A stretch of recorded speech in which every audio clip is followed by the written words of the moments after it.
안녕하세요. 이동수입니다.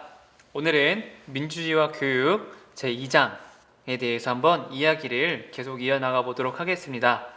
21세기 교육과 민주주의 제2장 67페이지부터 시작되고요. 저와 함께 같이 읽어보도록 하겠습니다. 67페이지는 이제 민주주의란 무엇인가에 대해서 이야기를 하고 있습니다. 이미 우리가 누리고 있는 사회는 민주적인 사회죠. 이미 우리가 누리고 있는 자유는 사실 민주주의 사회에서 가장 기본이 되는 요소입니다. 근데 우리가 누리고 있는 이 자유가 모든 사람에게 자유로운지를 한번 고민해 보실 필요가 있습니다. 우리가 일반인으로서 외출하는 것이 매우 자연스럽지만 그렇지 않은 시각장애인에게 과연 외출은 자유로울까? 노동에 있어서도 알게 모르게 존재하는 불평등을 마주하는 것이 우리에게 필요한 시점입니다. 존 듀이의 민주주의와 교육에 있는 문장들을 가지고 이제 시작을 합니다. 민주주의는 우리로 하여금 자신이 하는 행동의 완전한 의미를 파악하지 못하도록 가로막는 계급, 인종, 국가와 같은 장애물들, 이런 것들이 철폐된다는 뜻이다. 우리 사회는 민주사회라고 할 수 있는 것은, 우리 사회가 민주사회라고 말할 수 있는 것은 우리 사회를 이루고 있는 시민들이 민주주의의 가치와 이념들을 서로 공유하기 때문이죠. 근데 그 가치와 이념들이 해석이 다르고 자유에 대한 어떤 느낌이 다르고 온도차가 존재한다면 분명히 그런 것들은 어떤 과정을 통해서 서로 하나의 과정으로 합의하려고 하는 그런 필요가 있다고 생각됩니다. 그런 의미에서 봤을 때 첫째로 민주적인 사회집단 구성원은 수많은 다양한 관심을 공유한다. 둘째로 집단은 다른 집단과의 상호작용과 협동적 교섭이 어느 정도 이루어지고 있음을 알 수 있다. 민주주의를 우리가 딱 무엇이다 라고 말할 수는 없지만 그 민주주의를 가지고 있는 시민들, 개인들은 이런 모습들이 보여질 거고요.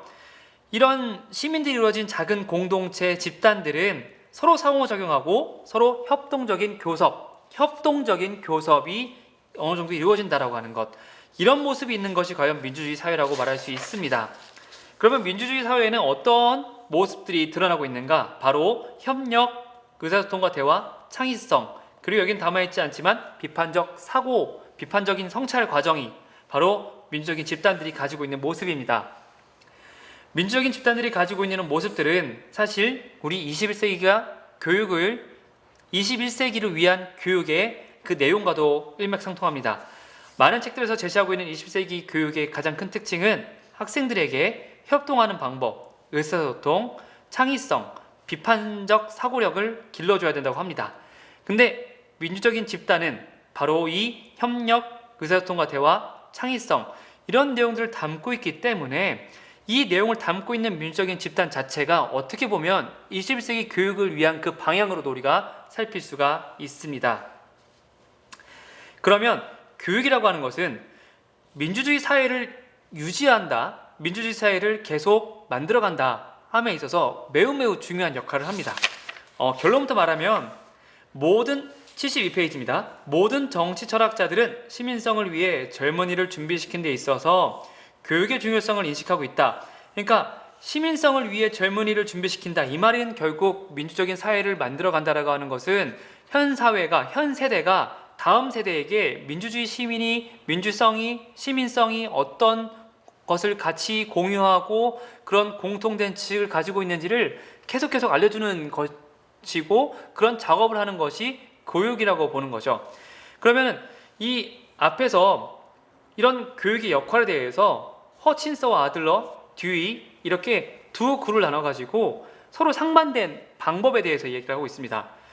이 허친서와 아들러와 듀이는 민주주의라고 하는 것은 결국 가치와 관심을 공유하는 것에 있어서는 동의하지만, 허친서와 아들러는 공유된 가치와 공통의 지식을 70페이지 과거 사회의 사상가와 지도자의 방법으로부터 많은 것을 배울 수 있다. 즉 전통적인 교과 지식을 이루고 있는 이런 내용들 자체가 가지고 있는 민주성이 있기 때문에 그 내용들을 바탕으로 학생들을 전수하는, 이런 지식들을 전수하는 관점에서 살폈다면 듀이는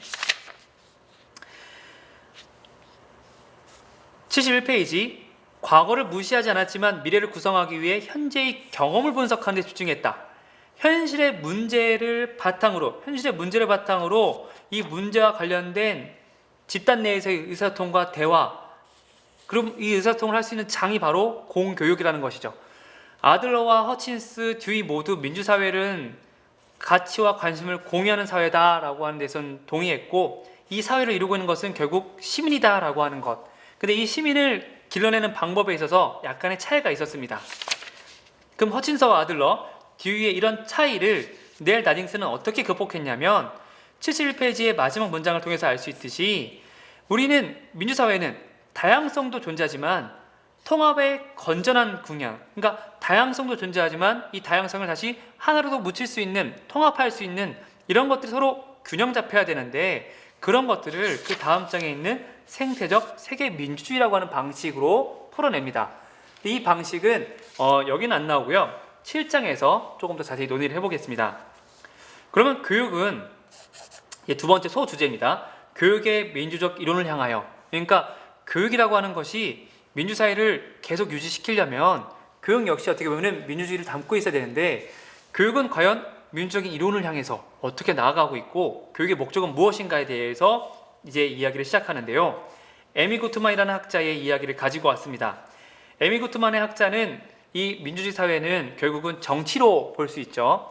이 정치라고 하는 것은 현 사회를 유지하려고 하는 사람과 더 나은 사회를 위해서 개선이 필요한 점, 그 다음에 이런 것들이 좀 이렇게 상호 보완돼서 어떤 기능, 이런 것들을 좀 이렇게 다루고 있었습니다.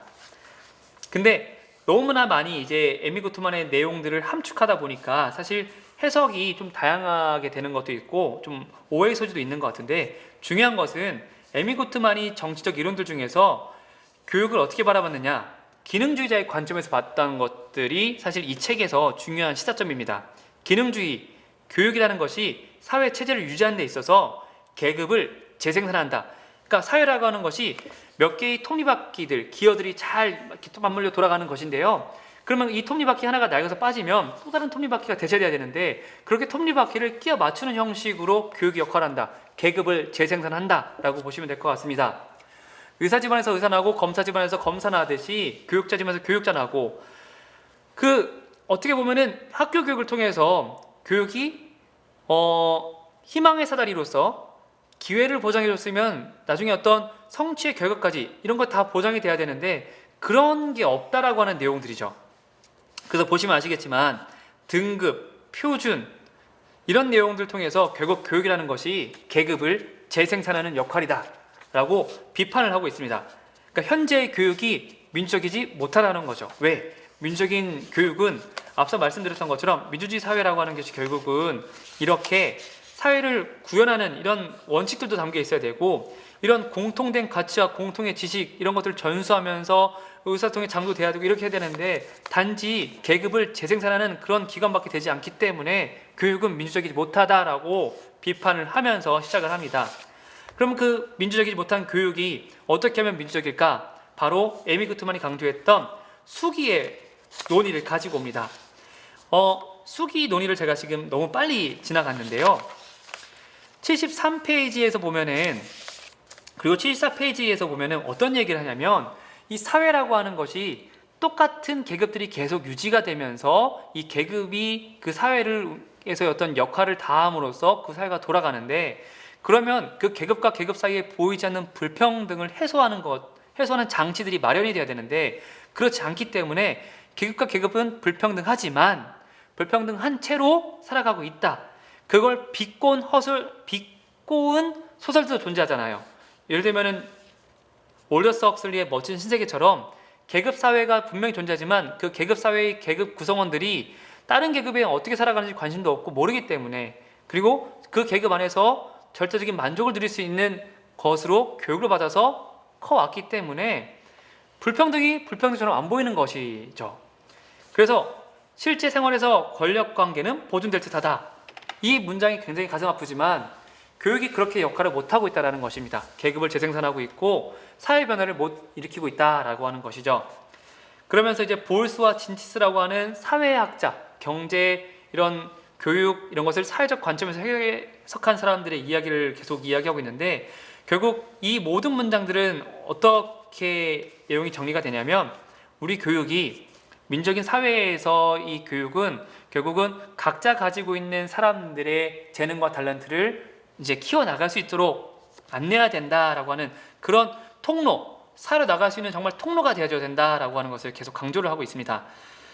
그거를 이제 실현하기 위한 핵심적인 방법으로 수기 민주주의를 강조합니다. 구트만의 수기 민주주의 이론을 가지고 왔는데, 기존의 민주주의는 선거권을 행사하는 참여 형태의 민주주의를 강조했다면, 수기라고 하는 것은 사회적 문제가 발생하면 그 사회적 문제를 해결하기 위해, 혹은 사회적인 갈등을 해결하기 위해 이 해결책은 문제 사안이 있는 모든 측면에서 여러 가지 관점에서 경청되고, 그러니까 서로 계속 이야기를 주고받아야 되고, 그 모든 논변이 논리적으로 옹호되어야 한다는 주장. 그러니까 어떤 문제가 발생한다면, 우리 최근에 그 원전 관련해서 뭐 합의한 뭐 수기 이런 키워드들이 재작년에 있었던 것 같은데, 결국 문제 하나를 해결함에 있어서 어떤 법과 절차를 빠르게 원칙적으로 잘 적용해서 처리하는 것이, 그리고 다수결에 의해서 문제를 빨리 이제 끝내는 게 중요한 게 아니라, 그 과정에서 그 과정에 참여하는 사람들이 바로 민주적인 것을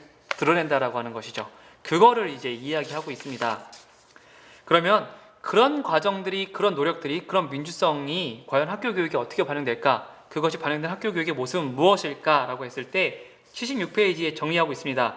모든 아이들을 위해 통일된 학습 과정을 서술하기보다 각각의 아이를 만족시키고 만족할 만한 삶을 운영하는 데 필요한 것을 찾도록 도울 정도로 풍부하고 유연한 교육 과정. 학교가 이런, 교사가 이런 교육